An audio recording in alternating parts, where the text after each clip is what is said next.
Pasiklausykite Šventosios Evangelijos pagal Luką. Stiprėjant žmonių lūkesčiams ir daugeliui pradėjus spėlioti, ar čia kartais ne Mesijas, Jonas visiems bylojo: aš tiesa krikštiju jūs vandeniu, bet ateis už mane galingesnis, kuriam aš nevertas atrišti kurpių dirželio. Jisai krikštys jūs šventąja dvasia ir ugnimi. Kai visai tautai krikštijantis ir Jėzus pasikrikštijęs meldėsi, atsivėrė dangus ir šventoji dvasia kūnišku pavidalu nusileido ant jo tarsi balandis. O balsas iš dangaus prabilo: tu mano mylimasis sūnus, tavimi aš gėriuosi. Mėly tikintieji, Kristaus krikšto šventė rytų katalikų tradicijoje taip ir vadinama vienu žodžiu – Jordanas. Jordanas tai visos žmonijos riba. Anuomet Mozė iš pirmo karto nesugebėjo persikelti per Jordano upę. Viešpats neleido. Tam prireikė 40 metų klajoti dykumose.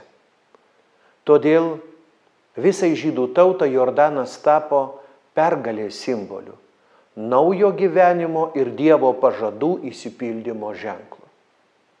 Jordanas buvo pranašų upe, kurioje žmonės apsiplaudavo ir pasveikdavo. Pranašai panaudodavo įvairius daiktus, vardus, ypatingas vietas ir laiką, kad pabrėžtų savo pasiuntinybės reikšmę, kurią jiems buvo davęs Dievas.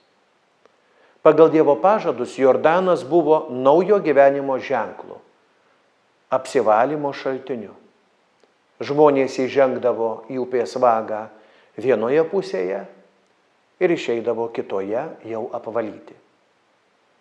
Krikštas Jordano upėje tapo tikėjimo išpažinimu ir atperkamąja malda. Mielieji, Jordanas tapo nepaprasta, bet epochinė upe. Ant jos krantų susijungia Senasis ir Naujasis testamentai. Apsiplovimas arba apsišlakstymas vandeniu, kaip religinė apeiga, turi labai seną istoriją. Senos įvairių tautų religijos vandenyje, kaip seniausiame gyvybės šaltinyje, suprato, kad kažkas slepiasi dieviško, švento, pašventinančio viską, prie ko vanduo prisiliečia. Tų senų religijų aidų buvo ritualiniai įsakymai Senajame testamente, kur reikalaujami apsiplovimai ar apsišlakstymai vandeniu žmonių ir daiktų įvairiose gyvenimo aplinkybėse. Apsiplovimo apeiga buvo net sergant tam tikromis ligomis. Vandeniu apvalydavo namus ir gyvulius. Kai kurie apsiplovimai visų pirma buvo skirti žmonėms, ketinantiems atlikti religinės apeigas. Ir štai pradėdamas savo pranašišką misiją, kviesdamas atsivertimui ir atgailai, Jonas Krikštytojas simboliškai sujungė šiuos du aktus, taip artimus jų klausytojų mąstymui. Sujungė į apsiplovimo Jordano upėje apeigą. Tuo meto judėjams ši apeiga turėjo gilią prasmę. Kai po apsiplovimo vandeniu žmogaus kūnas tampa švarus, taip ir vidiniai atsivertusi širdis, ko reikalavo iš žmonių Jonas Krikštytojas, patvirtindavo savo nusižeminimą, apsiplaunant šventoje upėje. Sielai grąžindavo švarumą ir gerus santykius su Dievu. Ir štai prie Jordano upės atėjo kažkas didesnis ir stipresnis už Joną Krikštytoją. Jėzus negalėjo praeiti pro šalį, todėl kad Jordanas buvo ypatinga upė. Jėzus privalėjo pasinerti į jo vandenis, tam, kad ant savęs priimtų žmonių nuodėmes.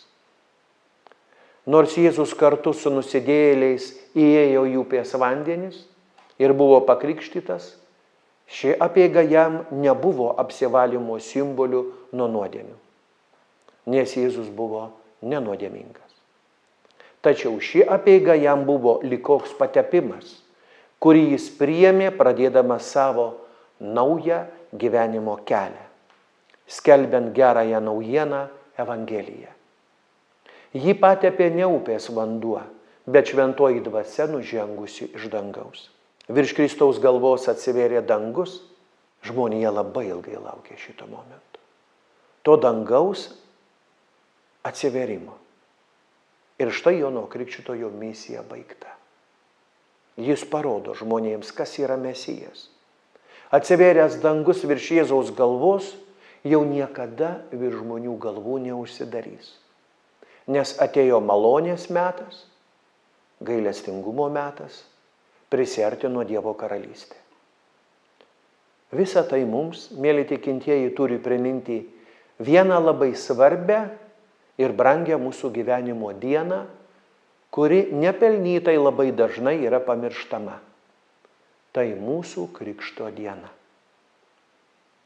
Kiekvienoje bažnyčioje yra ta Jordano upė, krikštykla. Reiškia, Jordanas tapo tarptautinė visų krikščionių upė.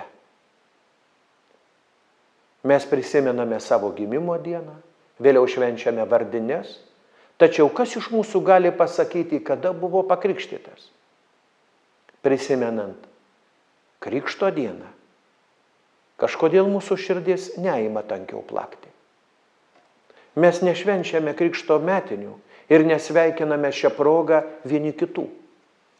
Žmonės dažnai net paslepia ar pameta savo Krikšto pažymėjimą. Dar blogiau, jie gyvenime elgiasi, lyg būtų nekrikštyti. Nes bijo, kad krikštas netaptų kliūtimi siekti karjeros ar neatskleistų, kad tas žmogus yra krikščionis.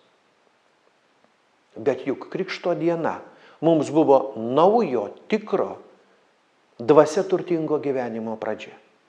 Ta diena mus apiplovė vardan Dievo Tėvo, Sūnaus ir Šventosios dvasios.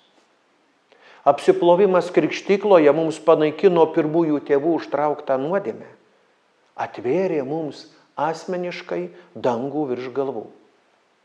Apaštalas Paulius sako, visi, kurie esate pakrikštyti Kristuje, apsivilkote Kristumi. Nuo krikšto momento Dievas mumyse mato savo Sūnaus atvaizdą. Ir štai apaštalas Paulius su džiaugsmu sušunka. Nebėra nei žydo, nei graiko, nebėra nei vergo, nei laisvojo, nebėra nei vyro, nei moters. Visi jūs esate viena Kristuje Jėzuje. Krikštas tai savos rūšies sėkla, gėrio sėkla žmogaus sieloje. Jo vidinėje tvirtovėje, kur neretai dėja šėtonas jau būna iškėlę savo pergalės juodąją mirties vėliavą. Krikštą teikiantis dvasininkas visų pirma krikšto apeigų metu puola piktąją dvasią, varydamas ją iš žmogaus sielos. Jis daro kryžiaus ženklą ant krikštijamo krūtinės ir kaktos, varydamas piktąjį iš asmens būties. Tačiau nors priešas rodos ir išvarytas, Jėzus perspėja: melskitės, kad nepakliūtumėte į pagundą. Dvasia ryžtinga, bet kūnas silpnas. Piktoji dvasia, kaip riaumojantis liūtas, slankioja aplinkui, tykodamas ką nors praryti. Kiekvienas, kuris pradėjo eiti paskui Kristų, privalo pagalvoti apie tai, jog jis sutiks savo gyvenimo kelyje daug išbandymų, sielvartų ir net pagundų. Ir jeigu Kristus savo gyvenimo pradžioje buvo gundomas ir galiausiai pakėlė kryžiaus kančią ir mirtį, tai nekurkime savo iliuzijų, jog mums bus lengva. Mes einame tuo pačiu keliu. Džiaugsmą lydi skausmas. Šventosios dvasios pagalba ir jos suteiktos dovanos kaunasi su pagundomis. O mūsų, po kančių ir mirties, laukia amžinasis prisikėlimas kartu su Jėzumi Kristumi.